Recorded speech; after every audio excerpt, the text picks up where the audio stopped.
Hello everyone, my name is Anshuman and I am here as this is my first video on exploratory and statistical data analysis on the marketing data.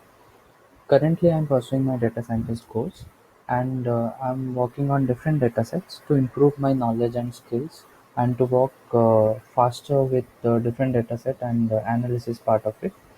So what you can see over here is I have taken a marketing analytics dataset and we have defined all the columns over here that we have, and I will divide this entire set of analysis into few videos. I don't know how many it will take, but I will definitely do it. So today in this first video I'm just explaining the data analysis and the columns of how like the data analysis of how I have started and how I have prepared this data set, and how is my procedure to work towards this analysis part. So starting from defining the columns and defining the rows or defining the columns and data set. So I have defined over here the columns and that we have in this data set. I will explain it to you once we proceed. Let's start. So the first step is to import the libraries, and we have few libraries, inbuilt libraries in Python. I am using Jupyter Notebook over here because Jupyter Notebook it's quite good and friendly to work with analysis part. We can also use R, but R is more very friendly in preparing a machine learning model or deploying a model or something like that. So for analysis part, I'm using over here a Jupyter with Python as my main programming language. So then in Python, we have the libraries called pandas, and I have imported pandas as PD, imported NumPy as NP. NumPy works with arrays and arrays of our dataset, and pandas works with different data frames and different functions and all. So I have imported matplotlib in .pyplot as BLT. Matplotlib is a visualization like library where we can see different visualization thing, and Seaborn is also a visualization tool for Python libraries. And I have imported the warnings. So warnings we can ignore over here because we are not saving our model, because I am just explaining it to you how I have done. So now the second part is importing the file. So the first thing is we are going to import our file and save it to a variable. So to import a file, I have the like we can write over here as pandas, because pandas will help us to import our file. And I have taken an alias over here as pd, and pd.readcsv is the formula to call the CSV file format, and we have different file formats as well. So pd.csv, pd.readcsv underscore csv, and this is our data set. So I have called it already. So to call it, we can press shift plus enter over here, and after that, what we're gonna do is we're gonna check. So how to check? So we're gonna use the function head. So what head will give us to us, and what head will give us that it will return top five data of our dataset. And similarly, we can use tail as an option. It will give us the last five dataset. So head is our we use head like as our mostly we use head. So to check the columns and yeah, so before that we can check how many um, rows and columns we have. We have 2240 rows and 28 different variables or columns, right? So how to check what are the columns do we have? And we can write over the function over here is df.columns. So if we like run the df.columns, we have 28 different columns over here. Right. So I will explain it to you. So the first one is ID, right? So the second one is year birth, then the third one is education, then marital status, income, kid home, teen home, DT customer, recency.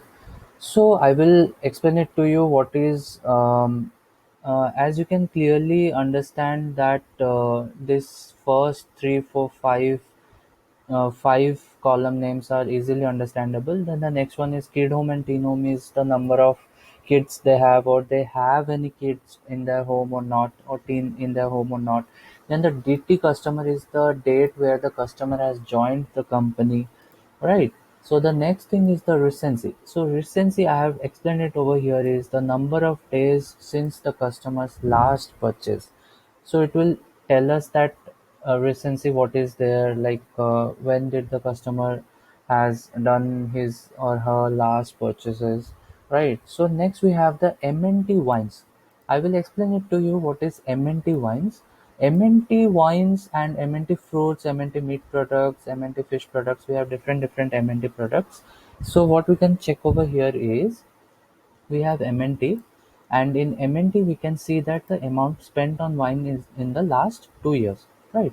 So MNT is the amount spent on the product in the last 2 years. So we have five or six, 1, 2, 3, 4, 5, 6 MNT columns.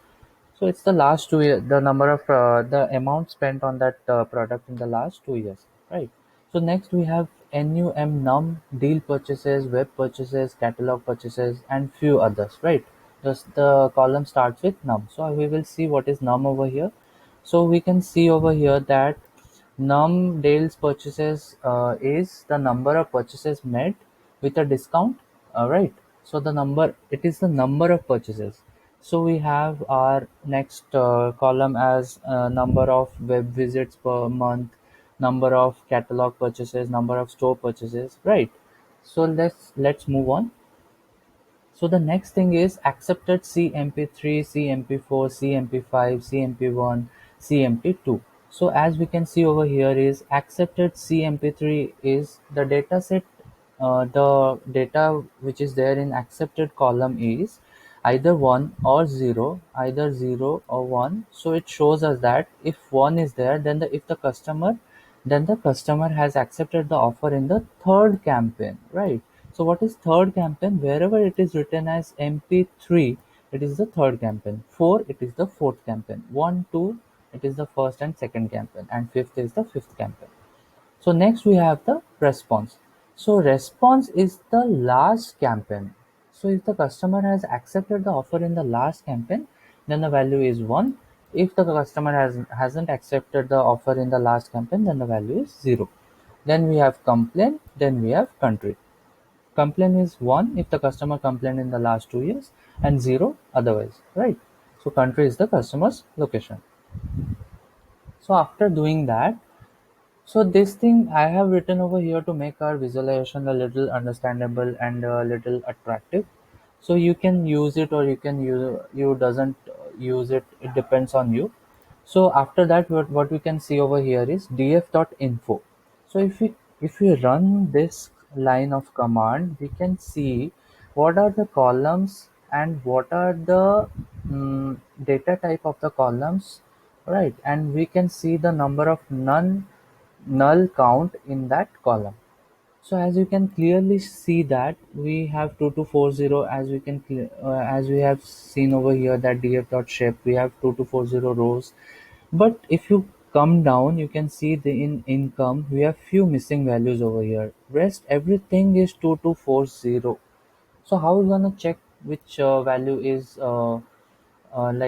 missing or not? So what we're gonna do over here is we're gonna insert a cell over here. We're gonna check df dot is null dot sum.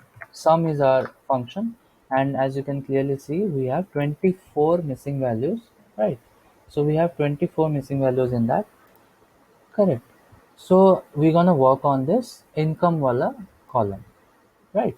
So let's see in our next video how we're gonna work on this income wala column, and we're gonna check how we're gonna replace and how we're gonna. I will write it again and I will show it to you, right? So let's uh, check in our next video how we're gonna work on that. Thank you for visiting my YouTube video. This is my first video. Let's hope for the best for next of the playlist and rest of this analysis part. Thank you so much for watching the video. Please subscribe if you are new to my channel, because your support will mean a lot to me, right? Thank you so much.